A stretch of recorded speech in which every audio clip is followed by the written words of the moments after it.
Hello दोस्तों, मेरा नाम है राज और मैं आप सभी का स्वागत करता हूं हमारे मेकर्स एकेडमी में। आज मैं आप सबके लिए 12 नवंबर की बेस्ट करंट अफेयर्स लेकर के आया हूं, तो आप सभी से रिक्वेस्ट है कि आप अपने साथ में पेन और पेपर लेकर के बैठें ताकि आने वाली सारी जानकारियों को आप बाकायदा नोट कर सकें और अपने आने वाले एग्ज़ाम्स के लिए आप उसे रिमेंबर कर सकें, उसे याद रख सकें। अगर आप हमारे चैनल पर नए आए हैं तो आप इस चैनल को ज़रूर से ज़रूर सब्सक्राइब कीजिए और ये वीडियो अगर अच्छा लगता है तो आप इसे ज़रूर से ज़रूर लाइक कीजिए और इन वीडियो को आप अपने दोस्तों तक भी ज़रूर शेयर करें ताकि ये सारी जानकारी उन तक भी पहुंच सके जो गवर्नमेंट जॉब्स की तैयारी करते हैं और जहां पे करंट अफेयर्स एक मोस्ट इम्पॉर्टेंट सब्जेक्ट होता है। तो चलिए आज का वीडियो स्टार्ट करते हैं। Let's start the video. पहला क्वेश्चन है, which has become the first tiger reserve in northeast to provide insurance cover against COVID-19 for green soldiers। Green सैनिकों के लिए कोविड-19 के खिलाफ बीमा कवर प्रदान करने वाला पूर्वोत्तर का पहला टाइगर रिजर्व कौन बना है अभी रिसेंटली, कौन सा बन गया है? ठीक है, इंडिया में जितने सारे टाइगर रिजर्व हैं उन टाइगर रिजर्व में नॉर्थ ईस्ट के, स्पेशली नॉर्थ ईस्ट के कौन से टाइगर रिजर्व में अभी रिसेंटली जो वहाँ के ग्रीन वर्कर्स या ग्रीन सोल्जर्स जिसको बोलते हैं, जो वहाँ के रख रखाव जो कर्मचारी होते हैं उनके लिए कोविड-19 बीमा कवर दे रहा है। तो ये इसका सीधा आंसर हो जाता है पक्के टाइगर रिजर्व। ठीक है, पक्के टाइगर रिजर्व ने ये फैसला किया है कि वो अपने कर्मचारियों को जो ग्रीन सोल्जर्स हैं उन्हें वो बीमा कवर प्रदान करेगा, इंश्योरेंस कवर देगा कोविड-19 से रिलेटेड। ठीक है, इसे आप याद रखते हुए चलिए। और ये कहाँ है? ये अरुणाचल प्रदेश का टाइगर रिजर्व है, इसे आप साथ साथ याद रखें। और अरुणाचल प्रदेश में नामदफ़ा, ठीक है, नामदफ़ा, कमलंग, ये भी टाइगर रिजर्व है वहाँ पे, इसे आप याद रखिए। और ये दम्पा टाइगर रिजर्व मिजोरम में है। ठीक है, मिजोरम में है। और ये दोनों आसाम में आते हैं। ठीक है, आसाम में है। और ये दोनों को बताता चलो, मानस टाइगर रिजर्व और काजीरंगा टाइगर रिजर्व जो हैं वो यूनेस्को की वर्ल्ड हेरिटेज साइट भी में गिने जाते हैं। ठीक है, वर्ल्ड हेरिटेज साइट में भी ये दोनों आते हैं। ठीक है, इसे आप याद रखिएगा, मानस और काजीरंगा। ठीक है, और साथ साथ बताता चलूँ आपको, अभी रिसेंटली मध्य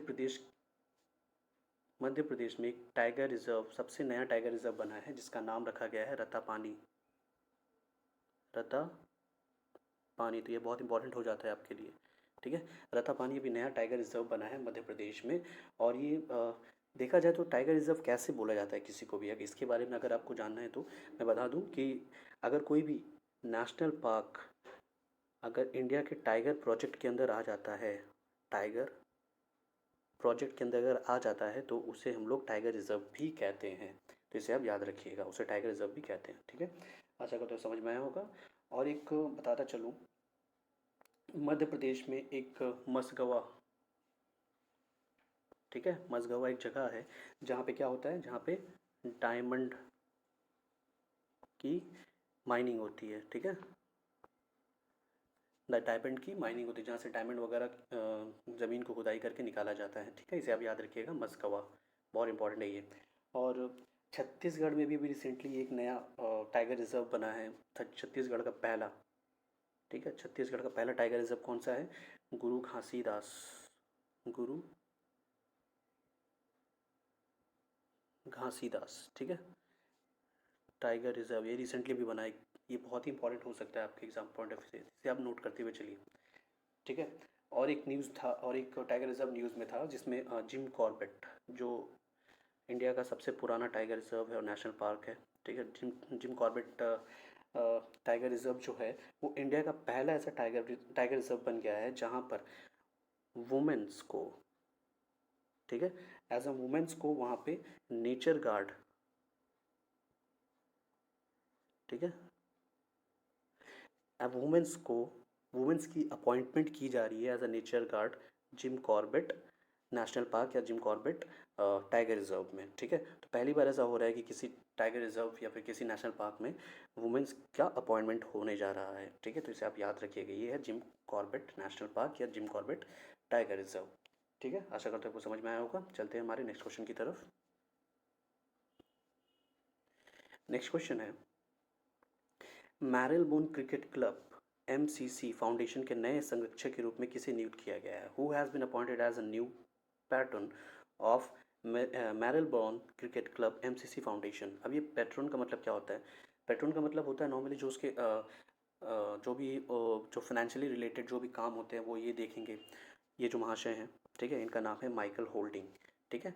ये अभी रिसेंटली इनके नए संरक्षक बने हैं, जो भी उनसे फाइनेंस से रिलेटेड चीज़ें हैं, डोनेशन से रिलेटेड चीज़ें हैं, कि ये सारी चीज़ों को या उसकी ग्रोथ से रिलेटेड जो चीज़ें हैं या एडवर्टाइजमेंट से रिलेटेड जो चीज़ें होती हैं वो उसका अब उस जगह पे इनको रखा गया है, ठीक है। ये सब अब ये देखेंगे, जिनका नाम है माइकल होल्डिंग। ये बेसिकली वेस्ट इंडीज़ के खिलाड़ी थे, ठीक है। वेस्ट इंडीज़ के ये खिलाड़ी हुआ करते थे और अभी रिसेंटली ये कमेंटेटरी करते हैं, मैचेस वगैरह में कमेंटेटरी वगैरह ये करते हैं, ठीक है। तो इसे आप याद रखिएगा। और मैरिल बॉन, ये जो एमसीसी जो क्लब है, मैरिल बॉन जो क्लब है, ये सबसे पुराना क्रिकेट क्लब है, जिसका 233 साल पुराना ये क्रिकेट क्लब है। और इसके बारे में मैंने बताया था कि इसकी first time in the history of first time of Marylebone cricket club, पहली बार किसी लेडी को इसका प्रेसिडेंट बनाया गया, इसका चेयरमैन बनाया गया, जिसका नाम था क्लेयर कॉन्नोर, ठीक है, क्लेयर कॉन्नोर। इसे आप याद रखिए, ये फर्स्ट लेडी है जो इस क्लब की, एमसीसी क्लब की, मैरिल बॉन क्लब क्रिकेट क्लब की फर्स्ट लेडी चेयरमैन बनी है। तो इसे आप याद रखिएगा, ठीक है। चलते हैं नेक्स्ट क्वेश्चन की तरफ। नेक्स्ट क्वेश्चन है, when is world urbanisation day also known as world town planning day celebrated every year, ठीक है। वर्ल्ड टाउन प्लानिंग डे कब मनाते हैं हम लोग? तो ठीक है, इसका सीधा सीधा आंसर हो जाता है 8 नवंबर, ठीक है। 8 नवंबर को हम लोग world planning day, world town planning day मनाते हैं, जहाँ पर हम लोग हमारे जो शहरी शहर को किस तरह से और बढ़ाया जाए, किस तरह से उसकी रख रखाव किया जाए, शहर को किस तरह से पूरी तरह से वेल प्लान्ड किया जा सके, इसके बारे में हम लोग जागरूकता फैलाने के लिए ये डे मनाया जाता है, ठीक है। तो आप इसे याद रखिएगा, world town planning day on 8 November every year, ठीक है। आशा करता हूँ आपको समझ में आया होगा। और ये जो भी मनाया गया हमारे जो ये वर्ल्ड टाउन प्लानिंग जो किए गए हैं, ठीक है, तो ये किसके अंडर, कौन से मंत्रालय के अंदर में आता है? तो ये हमारे हाउसिंग अर्बन मिनिस्ट्री के अंदर में आता है, हाउसिंग अर्बन मिनिस्ट्री, ठीक है। हाउसिंग अर्बन मिनिस्ट्री के अंदर में आता है। जो इसके मिनिस्टर कौन है? हरदीप सिंह पुरी, ठीक है, हरदीप सिंह पुरी, ये हमारे मिनिस्टर है, इंडिपेंडेंट चार्ज है इनका, ठीक है, housing urban affairs minister. Okay, चलते हैं नेक्स्ट क्वेश्चन की तरफ। नेक्स्ट क्वेश्चन है, किस देश के राष्ट्रपति ने महात्मा गांधी पर एक विशेष संकलन जारी किया है? गांधी के बारे में मेरी समझ या फिर माई अंडरस्टैंडिंग अबाउट गांधी, ठीक है। रिसेंटली अभी अब देख रहे हैं कि इस पिक्चर पे एक महिला है और एक व्यक्ति है, ठीक है। ये महिला जो है ये नेपाल की, ठीक है, नेपाल की प्रेसिडेंट है, जिनका नाम है विद्या देवी भंडारी, ठीक है, जो नेपाल की फर्स्ट लेडी प्रेसिडेंट है, ठीक है। तो इसे आप याद रखिएगा। इन्होंने एक बुक लिखी है जिसका नाम है माई अंडरस्टैंडिंग अबाउट गांधी, ठीक है। ये किसके बारे में, मतलब गांधी जी के बारे में इनका क्या विचार है, इससे रिलेटेड इन्होंने अपनी ये जानकारी रखी है इनके पास में, ये इस बुक में अपनी जानकारी लिखी है, ठीक है। तो ये अभी रिसेंटली नेपाल की प्रेसिडेंट ने किया है, ठीक है, इसे आप याद रखिएगा। और साथ साथ बताता चलूँ कि नेपाल से बहुत सारी नदियाँ हमारे देश में आती हैं, जैसे कोसी हो गया, गंडक हो गया, ठीक है, ये सारी नदियाँ नेपाल से होकर के हमारे देश में आती हैं। और भी बहुत सारी नदियाँ हैं। और बताता चलूँ कि नेपाल के साथ में हमारा कुछ बॉर्डर डिस्प्यूट भी है, ठीक है। तो उसके बारे में आप इसे नोट करते हुए चलिए। एक लिपू लेक पास है, ठीक है, लिपू लेक पास, ठीक है। यहाँ पे नेपाल के साथ हमारा बॉर्डर डिस्प्यूट अभी चल रहा है। एक है काला पानी,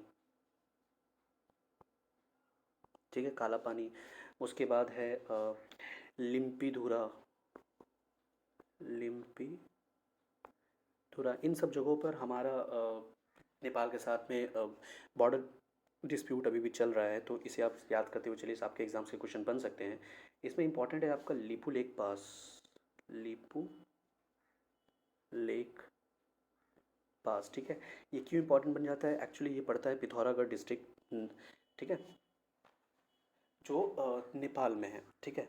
एक्चुअली क्या है, यहाँ से ही हमारा जो कैलाश मानसरोवर की जो यात्रा होती है वो यहाँ से होती है, ठीक है। एक्चुअली दो जगहों से कैलाश मानसरोवर की यात्रा होती है, एक लिपुलेख पास से और एक होता है नाथुला पास, ठीक है, नाथुला पास से। तो ये जो कैलाश मानसरोवर की जो यात्रा होती है ये लिपुलेख पास से ही की जाती है, जो कि नेपाल के पिथौरागढ़ डिस्ट्रिक्ट में पड़ता है। तो इसे आप साथ साथ याद करते हुए चलिए, ठीक है। और ये जो पिथौरागढ़ जो है वो डिस्ट्रिक्ट नेपाल है, और ये यहाँ से निकलने के बाद सीधा नेपाल, और नेपाल से फिर तिब्बत की तरफ जाते हैं, क्योंकि कैलाश मानसरोवर जो है वो तिब्बत में पड़ता है। तो ये जाने का जो रास्ता है वो लिपुलेख पास ही है, ठीक है। तो इसे आप याद रखिएगा, ठीक है। और रिसेंटली एक लेक मिला था, जो वर्ल्ड का सबसे ऊंचाई पे पाया जाने वाला लेक अभी बना है, काजीन सारा लेक, ठीक है। ये नेपाल में ही मिला है अभी रिसेंटली, जो सबसे ऊंचा है, ठीक है। और नेपाल की राजधानी काठमांडू में ही शार्क ऑर्गेनाइजेशन का हेडक्वार्टर भी है, ठीक है। शार्क वाटर का हेडक्वार्टर भी है, जिसके अभी हेड कौन है अभी, इसाला विराकुन, ठीक है। ये श्रीलंका से हैं, ठीक है। ये चेयरमैन है शार्क के अभी रिसेंटली। और रिसेंटली अभी नेपाल के सस्तो डील ने फ्लिपकार्ट के साथ में टाई अप किया है, ठीक है। सस्तो डील ने फ्लिपकार्ट के साथ में टाई अप किया है रिसेंटली। ये बहुत इंपॉर्टेंट हो सकता है आपके एग्ज़ाम के लिए। और एक और बताना चलो एक्स्ट्रा फैक्ट कि जो नेपाल के जो जजेस हैं, ठीक है, नेपाल के जो जजेस हैं ये ट्रेनिंग ले रहे हैं इंडिया में, ठीक है। ये कहाँ ले रहे हैं ट्रेनिंग, ये जोधपुर में ट्रेनिंग ले रहे हैं, अंडर नेशनल लॉ यूनिवर्सिटी, ठीक है। अंडर नेशनल लॉ यूनिवर्सिटी के अंदर में जो नेपाल के कुछ जजेस हैं वो वहाँ पे ट्रेनिंग ले रहे हैं, याद रखिएगा। जोधपुर, कौन सा बोला मैंने, जोधपुर में, नेशनल लॉ यूनिवर्सिटी में। और जोधपुर किसकी कॉन्स्टिट्यूंसी है, ये हमारे गजेंद्र सिंह शेखावत, जो हमारे जल शक्ति मंत्रालय के मिनिस्टर हैं, गजेंद्र सिंह शेखावत की कंस्टिट्यूंसी, जहाँ से ये चुन करके आए हैं। आशा करते हैं आपको समझ में आया होगा, ठीक है। चलते हैं नेक्स्ट क्वेश्चन की तरफ। नेक्स्ट क्वेश्चन इज 13वीं शहरी गतिशीलता भारत सम्मेलन किस विषय पर आयोजित किया गया, मतलब what is the 13th urban mobility India conference was held on which theme, theme क्या थी। जैसे बेसिकली दिया जाता है कि जो शहरी रख रखाव के लिए और उसकी ग्रोथ के लिए ये चीज़ें की जाती हैं, ठीक है। इसे आप याद रखिएगा। ये कॉन्फ्रेंस हर साल किया जाता है। तो इस बार का जो थीम था वो थीम था emerging trends in urban mobility, ठीक है। मतलब emerging trend in urban mobility, जो भी आजकल के जो ट्रेंड चल रहे हैं उनसे और बढ़ावा देना है हमारे शहरी गतिशीलता को बढ़ाने के लिए, ठीक है। आशा करते हैं समझ में आया हो। ये आप देख सकते हैं, ये हमारे शहरी विकास मंत्री है हरदीप सिंह पुरी, ठीक है। चलते हैं next question. Next question is 1000 open era एकल जीत अर्जित करने वाले केवल चौथे खिलाड़ी कौन बने। अभी रिसेंटली एक टेनिस प्लेयर हैं जिन्होंने रिसेंटली अपना 1000 विनिंग मैचेस कंप्लीट किया है। वर्ल्ड के ये चौथे नंबर के ऐसे खिलाड़ी बने जिन्होंने टेनिस में 1000 मैचेस जीते हैं, ठीक है। उनका नाम हो जाता है the world famous Rafael Nadal, ठीक है। राफेल नडाल अभी हाल फिलहाल 1000 मैच जीतने वाले दुनिया के चौथे चौथे जैसे आप देख सकते हैं, ये पहला, ठीक है। इनका नाम है जिम कॉनर, इनका नाम है जिम कॉनर, ठीक है। ये बहुत ही पुराने खिलाड़ी थे जिन्होंने सबसे ज़्यादा अब तक के मैचेस जीते हैं टेनिस में, 1274, ठीक है। और ये यूएस अमेरिका से रिलेटेड थे, ठीक है, यूएस के खिलाड़ी थे। और उसके बाद ये आप इनको तो आप पहचानते होंगे, ये हैं रोजर फेडरर, ठीक है, रोजर फेडरर, जो कि स्विट्ज़रलैंड के खिलाड़ी हैं और सेकंड हाईएस्ट मैच जीतने वाले ये व्यक्ति हैं, 1242 या 1242, ठीक है। तीसरे नंबर पे आते हैं, इनका नाम है इवान लैंडल, ये है इवान लैंडल, ठीक है। इन्होंने 1068 या 1068 मैचेस जीते हैं। और इन सब के बाद अभी रिसेंटली 1000 मैच कंप्लीट करने वाले ये राफेल नडाल बने हैं, ठीक है। राफेल नडाल बने हैं, जो कहाँ से हैं, जो स्पेन से बिलोंग करते हैं, जिसकी राजधानी मैड्रिड है, ठीक है। स्पेन से बिलोंग करते हैं। और साथ साथ ये भी बताता चलूँ राफेल नडाल ने 20 ग्रैंड स्लैम जीत करके इनकी रिकॉर्ड की बराबरी कर ली है, रोजर फेडरर की रिकॉर्ड की बराबरी कर ली है 20 ग्रैंड स्लैम की। ग्रैंड स्लैम क्या होता है? साल में 4 ग्रैंड स्लैम होते हैं, जिसमें पहला ऑस्ट्रेलियन ओपन होता है, उसके बाद फ्रेंच ओपन होता है, उसके बाद विम्बलडन ओपन होता है, and then after US open होता है। ठीक है, इसे आप याद रखिए, साल में 4 ओपन होते हैं, 4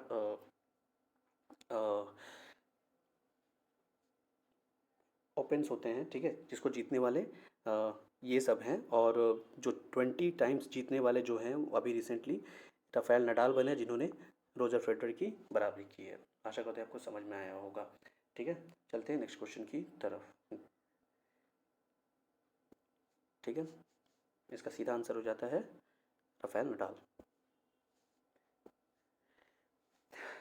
रसाथी the other side of a transgender पुस्तक के लेखक कौन है? अभी रिसेंटली एक बुक लॉन्च की गई है।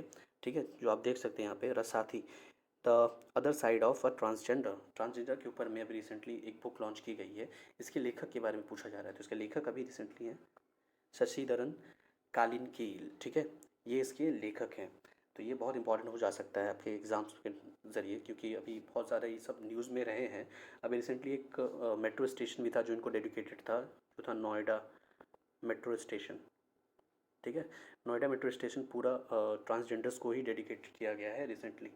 ठीक है, तो साथ साथ इसे याद करते हुए चलिए, चलते हैं नेक्स्ट क्वेश्चन की तरफ।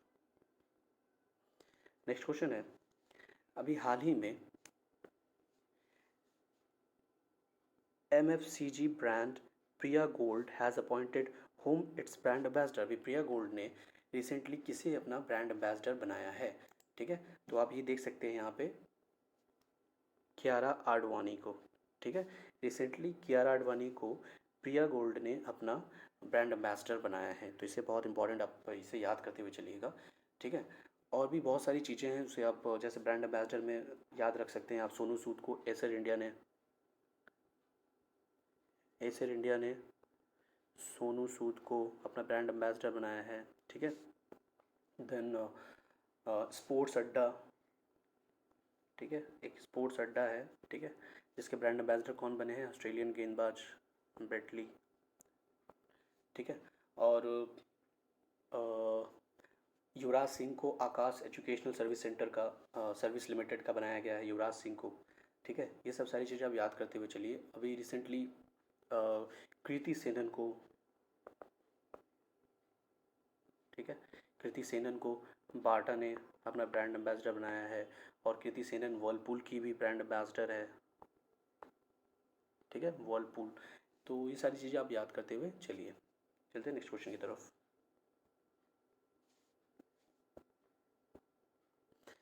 नेक्स्ट क्वेश्चन इज, शांति और विकास के लिए विश्व विज्ञान दिवस का विषय क्या था? डैट मीन्स यहाँ थीम की बात हो रही है कि what is the theme of world science day for peace and development. जैसे कि आप देखा जा सकता है कि अभी रिसेंटली वर्ल्ड साइंस डे मनाया गया फॉर पीस एंड डेवलपमेंट 10 नवंबर को। ठीक है, जिसका सीधा सीधा थीम था science for and with society in dealing with कोविड-19। ठीक है, अभी बहुत सारे ऐसे थीम्स आए हैं जिसमें कोविड-19 से रिलेटेड थीम्स रहे हैं, तो आपको ये याद करने में बड़ी आसानी होगी कि वर्ल्ड साइंस डे का थीम क्या था।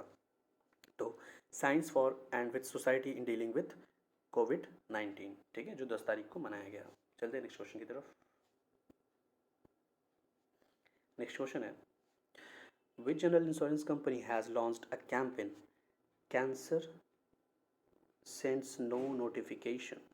ठीक है, मतलब किस जनरल इंश्योरेंस कंपनी ने कैंसर सेंड्स नो नोटिफिकेशन एक अभियान शुरू किया है? मतलब कैंसर जब आएगा तो वो कुछ नोटिफिकेशन आपको नहीं देगा, एक तरह का ये कहने का मतलब है इस कैंपेन में। तो अभी रिसेंटली ये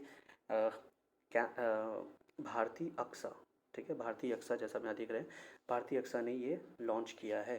ठीक है, आप इसे याद करते हुए चलिए कि ये लॉन्च करने वाला भारतीय अक्सा है। ठीक है, अभी भारतीय अक्सा भी बहुत ज़्यादा न्यूज़ में भी था कि एक्सिस बैंक ने इसके कुछ शेयर्स खरीदे हैं 19%। ठीक है, पहले 29% खरीदने वाला था, फिर 17 की बात हुई, देन आफ्टर 19% भारतीय अक्सा में एक्सिस बैंक ने खरीदा है इसके शेयर्स। ठीक है, आशा करता हूँ आपको समझ में आया होगा। इसके इसका टैगलाइन आप देख सकते हैं यहाँ पे, सुरक्षा का नया नजरिया। चलते हैं नेक्स्ट क्वेश्चन की तरफ। नेक्स्ट क्वेश्चन है, which is the only Indian entry eight 33 Tokyo international film festival. Tokyo international film festival में एकमात्र इंडियन मूवी को कौन सा जगह मिला है, ठीक है, किस मूवी को जगह मिला है, तो ये आप देख सकते हैं यहाँ पे, ये है कर काहि कर काहिनी संचीवारी। ये एक बेसिकली एक मराठी मूवी है, ठीक है, मराठी मूवी है। और इस कहानी का सार ये है कि ये एक ऐसी फैमिली की बात बता रहा है जो आज के जनरेशन में एक लास्ट जैसे हम लोग बोलते हैं संगठित परिवार, ठीक है, वो संगठित परिवार का एक ढांचा है, उसके बारे में ये पूरी कहानी है, ठीक है। तो इसे आप याद रखिएगा, एक कंबाइंड फैमिली के बारे में है जहाँ पे लोग एक साथ रह रहे हैं, ठीक है, तो इसे आप याद रखिएगा। चलते हैं नेक्स्ट क्वेश्चन की तरफ। नेक्स्ट क्वेश्चन है, भारतीय और ऑस्ट्रेलिया जल केंद्र का उद्घाटन निम्नलिखित में से किस शहर में किया गया, ठीक है। अभी रिसेंटली और इंडिया एंड ऑस्ट्रेलिया ने मिल करके एक जो भी हमारे देश के जो भी जल संसाधन वगैरह की पूर्ति के लिए या फिर जो भी क्राइसिस है उसको दूर करने के लिए एक टाई अप किया है इंडिया और ऑस्ट्रेलिया ने, ठीक है। तो ये कहाँ पे बनने जा रहा है, ये सेंटर गुवाहाटी में बनने जा रहा है, ठीक है, गुवाहाटी आसाम में पड़ता है, ठीक है, इसे आप याद रखिएगा। और ये इसमें मदद कौन कर रहा है, इसकी मदद ऑस्ट्रेलिया की सिडनी यूनिवर्सिटी, ठीक है, ऑस्ट्रेलिया की सिडनी यूनिवर्सिटी और हमारे इंडिया की तरफ से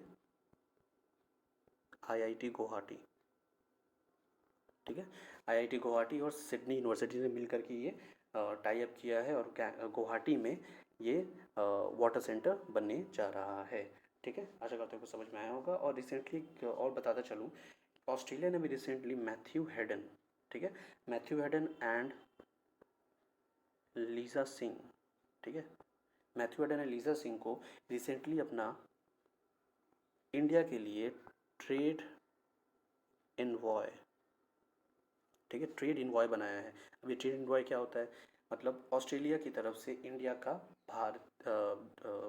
व्यापार दूत, ठीक है, जो लोग जो ट्रेड वगैरह होंगे उसकी वो जानकारी यहाँ से वहाँ देंगे। तो ये ट्रेड इनवॉय किनको बनाया गया है, मैथ्यू हेडन, ये जो एक बहुत पुराने खिलाड़ी हैं ऑस्ट्रेलिया के, क्रिकेट खिलाड़ी, और ये वहाँ की पॉलिटिशियन है लीजा सिंह, ठीक है, इसे आप याद रखिएगा। चलते हैं नेक्स्ट क्वेश्चन की तरफ। नेक्स्ट क्वेश्चन है, which state has introduce scheme for chief minister's award for good governance. अभी recently scheme for chief minister's award for good governance में सुशासन के लिए अवार्ड एक निकाला गया है। तो ये किस स्टेट के द्वारा निकाला गया है, ठीक है, तो इसका सीधा आंसर हो जाता है मणिपुर, ठीक है। मणिपुर ने ये डिसाइड किया है कि वो गुड गवर्नेंस के ऊपर में चीफ मिनिस्टर अवार्ड प्रोवाइड करेंगे जो भी अच्छा काम करेगा उसके लिए, ठीक है। तो ये कौन है, मणिपुर, ठीक है। और साथ साथ बताता चलूँ, ये जो गुड गवर्नेंस डे है, जो गुड गवर्नेंस है, और हम लोग हमारे देश में गुड गवर्नेंस डे कब मनाया जाता है, 25 दिसंबर को हर साल मनाया जाता है। किसके जन्मदिन के अवसर पे, अटल बिहारी वाजपेयी, हमारे भारत रत्न अटल बिहारी वाजपेयी के जन्मदिन पर मनाया जाता है, जो हमारे पूर्व प्रधानमंत्री थे और इनको भारत रत्न भी मिला था। इसे आप याद करते हुए चलिए, ठीक है। चलते हैं हमारे नेक्स्ट क्वेश्चन की तरफ।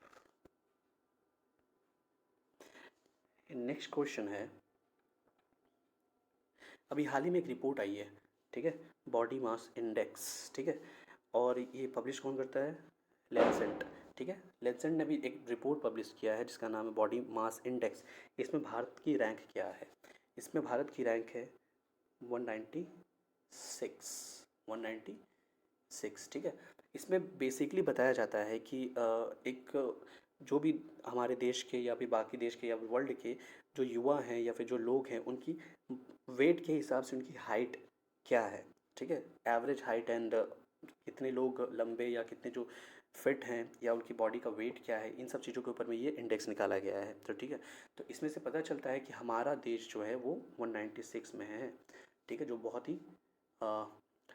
ही पीछे एक तरह से बोल सकते हैं आप। इस रिपोर्ट के हिसाब से बताया गया है कि हमारे देश के जो युवा जो मेल हैं, जैसे लड़के बॉयज़ जो हैं, उनकी एवरेज हाइट 5.46 फीट बताई गई है, ठीक है, अकॉर्डिंग टू देयर वेट। और लड़कियों की बताई गई है 5.06 फीट। ये एवरेज हाइट है हमारे इंडिया का, ठीक है। तो बहुत ही ये बिलो एवरेज आ जाता है एक तरह से, ठीक है, जो वर्ल्ड में है। और इसमें अगर सबसे अच्छा देखा जाए तो कौन है, तो जैसे आप यहाँ पे देख ही रहे होंगे, इथोपिया, ठीक है। इथोपिया का काफ़ी अच्छा रैंक है।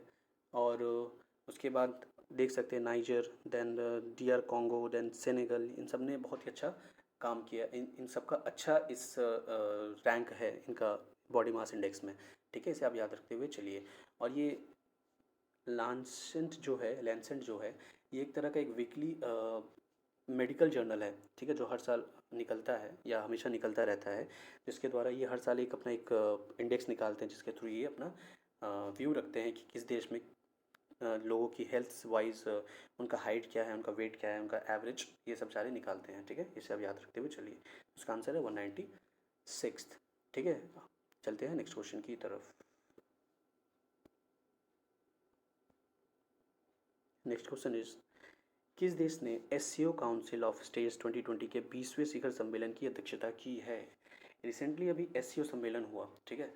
एससीओ सम्मेलन को हेड करने वाले व्यक्ति थे व्लादिमीर पुतिन, जो कि रशिया के प्रेसिडेंट है, ठीक है। इन्होंने ये एससीओ काउंसिल के जो हेड ऑफ स्टेट्स क्या होता है, मतलब किसी भी स्टेट्स के जो हेड होते हैं वो प्राइम मिनिस्टर, ठीक है, या प्रेसिडेंट। तो वो इन्होंने इस एससीओ समिट में पार्टिसिपेट किया, ठीक है। इस एससीओ का फुल फॉर्म क्या होता है? संघाई कॉरपोरेशन ऑर्गेनाइजेशन, ठीक है। तो ये इसमें सारे देशों ने, जैसे आप देख रहे हैं यहाँ पे, सारे देशों के हेड्स हैं यहाँ पे, ठीक है, जिन्होंने इसको पार्टिसिपेट किया था, ठीक है।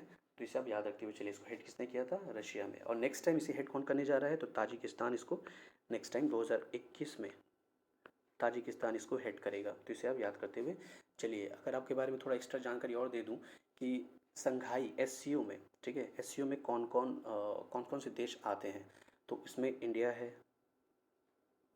देन कजाकिस्तान है, कजाकिस्तान, देन चाइना है, उसके बाद किर्गिस्तान है, देन पाकिस्तान है, रशिया है, ठीक है, ताजिकिस्तान, देन उज्बेकिस्तान है, ठीक। कितने हो गए? 1 2 3 4 5 6 7 8, टोटल 8 मेंबर्स हैं इसके, ठीक है। और 4 ऑब्जर्वर स्टेट्स होते हैं, 4 ऑब्जर्वर स्टेट्स में रखा गया है जिनमें से अफ़गानिस्तान, और उसके बाद बेलारूस, उसके बाद Iran and Mongolia. Afghanistan, Belarus, Iran and Mongolia को ऑब्जर्वर स्टेट्स में रखा गया है। और डायलॉग पार्टनर्स में कौन है जो वार्ता में हिस्सा ले सकते हैं एक तरह से? उसमें Armenia, Azerbaijan, Cambodia and Nepal, Sri Lanka and Turkey, ये सारे डायलॉग पार्टनर्स हैं, इसे आप याद रखिएगा। और इसके सेक्रेटरी, मतलब ये जो एससीओ की जो सेक्रेटरीट है वो कहाँ है? एक तरह से बीजिंग, ठीक है, बीजिंग, जो कहाँ है? चाइना में है। चाइना की कैपिटल रेनबिंगबी, ठीक है, याद रखिएगा आप इसे। चलते हैं नेक्स्ट क्वेश्चन की तरफ। नेक्स्ट क्वेश्चन इज, निम्नलिखित में से किसने व्यवसायों को तुरंत धन हस्तांतरित करने के लिए भुगतान लिंक लॉन्च किया है? Which among the following has launch the pay out links for business to instantly transfer money? अभी रिसेंटली एक ऑर्गेनाइजेशन है जिसका नाम है पेटीएम, ठीक है। पेटीएम ने रिसेंटली एक पे आउट लिंक, एक इंस्टेंट पैसा ट्रांसफ़र करने का एक ये स्टार्ट किया है, ठीक है, जिसके थ्रू आप जल्द से जल्द किसी को भी पैसे ट्रांसफ़र कर सकते हैं, ठीक है। तो ये स्टार्ट करने वाला कौन सा बना है? पेटीएम, ठीक है। पे आउट किसने लॉन्च किया? पेटीएम ने। तो इसे आप याद करते हुए चलिए, ठीक है। चलते हैं नेक्स्ट क्वेश्चन की तरफ। Next question is, who topped in EdelGive Hurun India and philanthropist list 2020, ठीक है। अभी रिसेंटली एक अवार्ड दिया गया है, ठीक है, जो कि दुनिया में जो जितने लोग भले लोग हैं, जिन्होंने बहुत डोनेशंस वगैरह किया है, उसके ऊपर में एक हमेशा एक लिस्ट जारी होती है कि कितने लोगों ने कितना डोनेशन किया है इंडिया में। तो इससे रिलेटेड अभी आई है लिस्ट, ठीक है, जिसको दो कंपनीज़ ने मिल करके बनाया है, एक हुरून इंडिया एंड उसके बाद है एडल गिव फाउंडेशन, ठीक है। इन दोनों ने मिल करके ये लिस्ट बनाई है, जिसमें टॉप किसने किया है ये आप देख रहे होंगे, अजीम प्रेम जी ने, ठीक है। अजीम प्रेम जी ने इसे टॉप किया है। और इन्होंने एक्चुअली देखा जाता है कि 2000 हर साल, ठीक है, 1 अप्रैल 2019 से 31 मार्च 2020 तक जो 5 करोड़ से ऊपर की जो धनराशि जो डोनेट करते हैं उनको इन लिस्ट में शामिल किया गया है, ठीक है। जिसमें अजीम प्रेमजी ने सबसे ज़्यादा टॉप किया है, क्योंकि इन्होंने बहुत ज़्यादा डोनेशन किया है। जैसे इनका द्वारा डोनेट की हुई राशि है 7,904 करोड़ रुपए, 7,904 करोड़ रुपीज़ इन्होंने टोटली डोनेट किए हैं, ठीक है। इसके बाद आते हैं ये जो शिव नदार हैं, शिव नदार, ये एचसीएल ग्रुप के चेयरमैन हैं, ठीक है, एचसीएल ग्रुप के चेयरमैन हैं। और इसके बाद आते हैं हमारे मुकेश अंबानी, ठीक है, 3 नंबर पे ये मुकेश अंबानी आते हैं जो रिलायंस इंडस्ट्रीज़ के चेयरमैन हैं, ठीक है। तो इसे आप याद रखिएगा, अजीम प्रेम जी इस लिस्ट में टॉप करने वाले व्यक्ति बने हैं, ठीक है। अगर हुरून इंडिया की बात की जाए तो हुरून इंडिया का हेडक्वार्टर मुंबई में है, ठीक है, हुरून इंडिया का हेडक्वार्टर मुंबई में है, ठीक है। और इसके अगर एमडी चीफ रिसर्चर की बात की जाए तो रहमान अनास रहमान जुनैद, ठीक है, ये इसके चीफ हैं, इसे आप याद रखिएगा, ठीक है। चलते हैं नेक्स्ट क्वेश्चन की तरफ। नेक्स्ट क्वेश्चन है, हाल ही में विश्व के पहले 6G सैटेलाइट को किस देश द्वारा कक्षा में भेजा गया, ठीक है।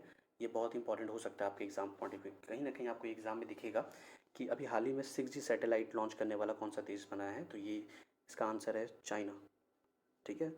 China launches world first 6G satellite, ठीक है।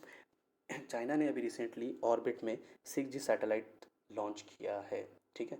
और इस सैटेलाइट का नाम इसने दी UESTC, that is university of electronics science and technology of China, university of electronics service and technology of China, इसके नाम पे ही ये अपने इस रॉकेट का नाम रखा गया है, ठीक है, इस सैटेलाइट का नाम रखा गया, सॉरी।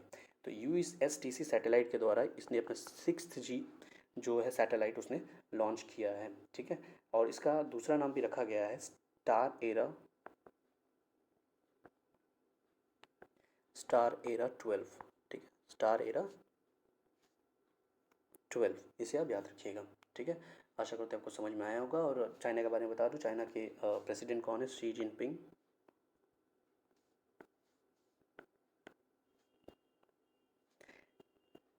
चाइना के प्रेसिडेंट कौन है, शी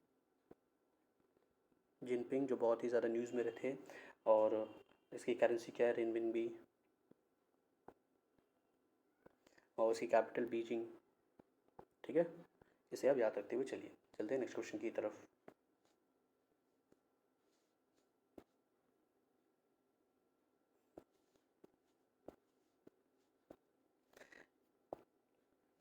नेक्स्ट क्वेश्चन है,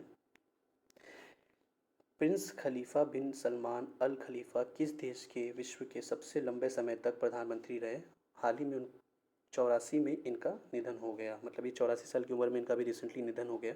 इनका नाम प्रिंस खलीफा बिन सलमान अल खलीफा है। ये वर्ल्ड के सबसे ज़्यादा लंबे समय तक रहने वाले किसी भी देश के प्राइम मिनिस्टर रहे हैं, ठीक है। तो ये कौन से देश के थे, ये बहरीन, ठीक है, बहरीन के प्राइम मिनिस्टर थे प्रिंस खलीफा बिन सलमान अल खलीफा, जिनका भी हाल ही में निधन हो गया। तो ये आपके एग्ज़ाम का क्वेश्चन बन सकता है, ये मोस्ट इंपॉर्टेंट है, कहीं ना कहीं आपको ये एग्ज़ाम में दिख जाएगा, ठीक है। ये आप याद रखिएगा, बहरीन, ठीक है। कतर की राजधानी क्या है, दोहा, एंड रियाल इसकी करेंसी है, ठीक है। सऊदी अरब की राजधानी रियाद एंड रियाल इसकी करेंसी है। देन यूएई की अबू धाबी एंड दिरहम इसकी करेंसी है, ठीक है, इसे आप याद रखिएगा।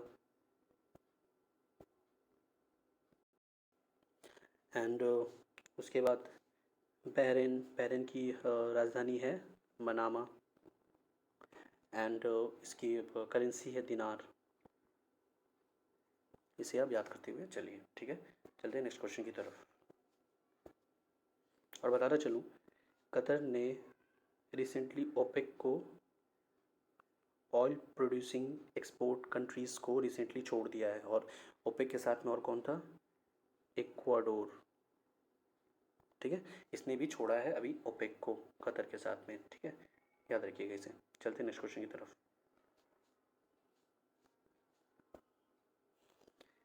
नेक्स्ट क्वेश्चन इज, प्रतिवर्ष किस दिन राष्ट्रीय शिक्षा दिवस ऑब्जर्व किया जाता है? ठीक है, जो नेशनल एजुकेशन डे है हर साल किस दिन को मनाया जाता है? ये बहुत ही इंपॉर्टेंट हो जाता है आपके लिए, ठीक है। इसका सीधा सीधा आंसर है 11th ऑफ नवंबर, ठीक है। हर साल 11th ऑफ नवंबर को हम लोग राष्ट्रीय शिक्षा दिवस मनाते हैं। और ये क्यों मनाते हैं, किस लिए मनाते हैं? हमारे देश के जो पहले, हमारे देश के पहले, ये जो देख रहे हैं आप, हमारे देश के जो पहले एजुकेशन मिनिस्टर थे दैट इज़ मौलाना अबुल कलाम आज़ाद, ठीक है। इनका बर्थडे होता है 11 नवंबर को, ठीक है। इस 11 नवंबर को ही इनको डेडिकेट किया गया है कि ये फर्स्ट एजुकेशन मिनिस्टर थे हमारे इंडिया के, तो इनके बर्थडे को ही हम लोग शिक्षा दिवस के रूप में मनाना शुरू कर दिए, ठीक है। और ये डिक्लेयर कब किया गया था? ये 11 सितंबर 2008 में ये डिसाइड किया गया था कि हम 11 नवंबर को नेशनल एजुकेशन डे के रूप में मनाएंगे, ठीक है। आशा करते हैं आपको समझ में आया होगा। और ये बहुत ही एक अच्छे पॉलिटिशियन थे, ठीक है, जिन्होंने IISc, Indian institute of science, इसकी स्थापना करने में इनका बहुत बड़ा योगदान रहा है, ठीक है। तो इसे आप याद करते हुए चलिएगा, ठीक है। हो सकता है आपके क्वेश्चन में ये बन सकता है। तो आशा करते हैं आपको समझ में आया होगा। आप चलते हैं नेक्स्ट। सो आज के लिए इतने ही क्वेश्चंस थे, ठीक है। आशा करते हैं आपको समझ में आया होगा। और अगर आप हमारे चैनल पर नए हैं तो हमारे चैनल को ज़रूर सब्सक्राइब कीजिएगा, ठीक है। अगर ये वीडियो आपको बहुत अच्छा लगता है, अगर आपने इस वीडियो से कुछ सीखा है, तो हमें ज़रूर लाइक कीजिए हमारी इस वीडियो को, और अपने दोस्तों तक ज़रूर शेयर करें। और उसके बाद अगर आप हमारे चैनल पर नए आते हैं तो हमें ज़रूर सब्सक्राइब कीजिए। सब्सक्राइब करने के बाद हमारे बेल आइकन पर ज़रूर क्लिक करें ताकि आगे आने वाले नोटिफिकेशन आप तक पहुंच सके, ठीक है। सो आज के लिए इतना ही। Thank you for watching the video and God bless you all.